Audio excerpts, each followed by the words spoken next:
আমরা পাবলিক পরীক্ষা অ্যাক্ট 1980 অ্যাক্টকে পরিবর্তন করেছি। ইট মিনস 180 ডেজ হচ্ছে আমাদের আগামী দিনের চলার পথে আমাদের মাননীয় প্রধানমন্ত্রী যিনি প্রত্যয় ব্যক্ত করেছেন আগামী বাংলাদেশ গড়ে তোলার জন্য শিক্ষা ব্যবস্থায় যে সকল পরিবর্তন করা দরকার সেগুলির দিকে আমরা অ্যাড্রেস করছি। সবচেয়ে বেশি আমরা অ্যাড্রেস করব কোয়ালিটি এডুকেশন, টিচার্স ট্রেনিং, সেগুলি হচ্ছে আমাদের মূল পথ যেদিকে আমরা যেতে চাচ্ছি। শিক্ষাক্ষেত্রে বাজেটের কথা যেটা বললেন যে মোট জিডিপি 2%, যেটা আমাদের শিক্ষা ক্ষেত্রে মানে এমন ঘন বসতি একটা জনগণের ইসে এটা কম, খুবই কম, এটা বাড়ানোর কথা বলেছেন, এটা কি খুব শীঘ্রই বাড়ছে? দেখুন, বাজেট ছিল 1.39 জিডিপি, এটা ছিল 87,000 crore, সেটা থেকে আমরা চলে আসছি 136,000 crore, এবং এটাকে কিন্তু গ্র্যাজুয়ালি বাড়াতে হবে। অনারেবল প্রাইম মিনিস্টার কমিট করেছেন, উনি 5% পর্যন্ত রেজ করার কথা বলেছেন, বাট ওয়ান শট তো আর বাড়ানো যায় না, আমাদের তো এটা কনজামশন করতে হবে, সেইভাবে আমাদের প্রিপারেশন নিয়ে এগোতে হবে। আমাদের target next year budget allocation would be above 3.5, এই টার্গেট নিয়ে আমরা এখন যাচ্ছি।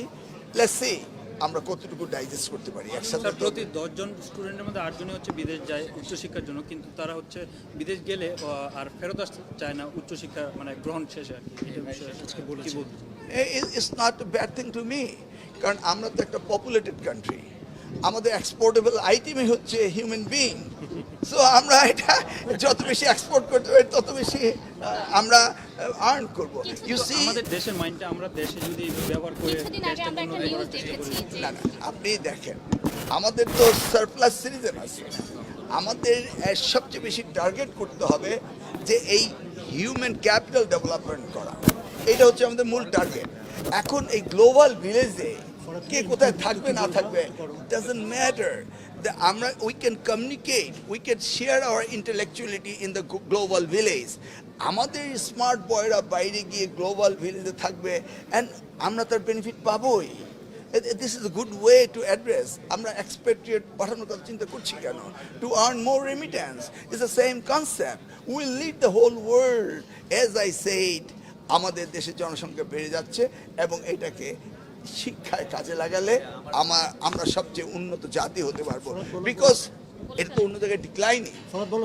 আমার প্রশ্ন হচ্ছে যে আপনি বললেন আজকালের মধ্যে হচ্ছে বেসরকারি এমপিভুক্ত নয়, পাবলিক স্কুল কলেজ মাদ্রাসার টিচার ট্রান্সফার যেটা আটকে আছে গত 20 বছর ধরে, স্বচ্ছতা কিভাবে নিশ্চিত করবেন?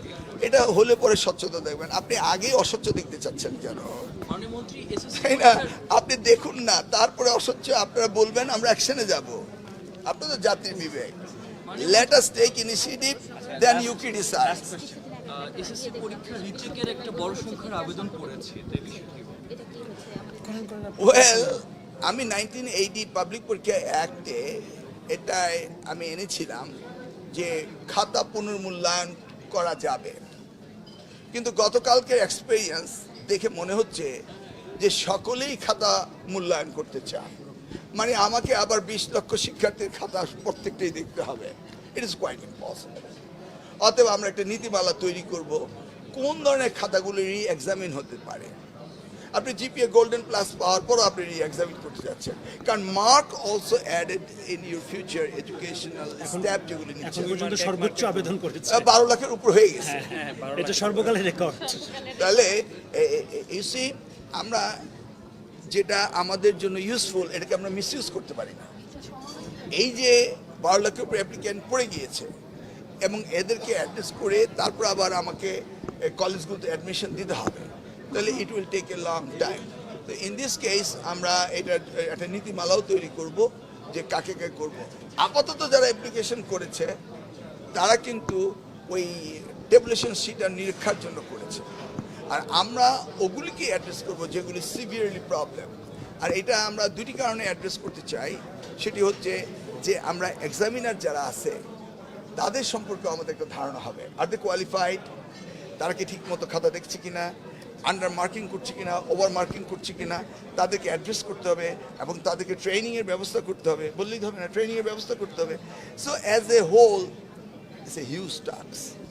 অন্য ভাষায় দক্ষতা বাড়ানোর জন্য কোনো ও সেটা তো আমাদের রয়েছে, শেষ করি আমাদের 3টা ভাষাকে আমরা অ্যাড্রেস করছি মানে রেগুলারলি অ্যান্ড ফার্দার মোর আরও আমরা, কারণ যত বেশি ভাষা শিখবো তত বেশি আমাদের বিশ্বের দুয়ার খুলে যাবে।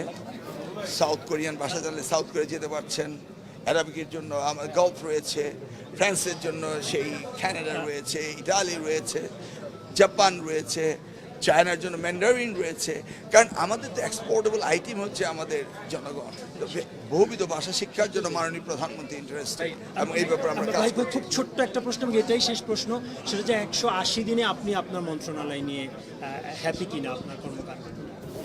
শুনুন, আত্মতৃপ্তি পাওয়ার সময় তখনই আসবে যখন এর ফলাফল আমরা ভোগ করতে পারবো। কাজ করে যাচ্ছি, কাজ করতে হবে, করব, এবং জনগণ সেই রায় দিবে কতটা তুষ্ট জনগণ হয়েছে। আমার তুষ্টতে জনগণের কিছু আসে যায় না, জনগণ সন্তুষ্ট হলেই আমি সন্তুষ্ট হব। ধন্যবাদ। ধন্যবাদ। Thank you.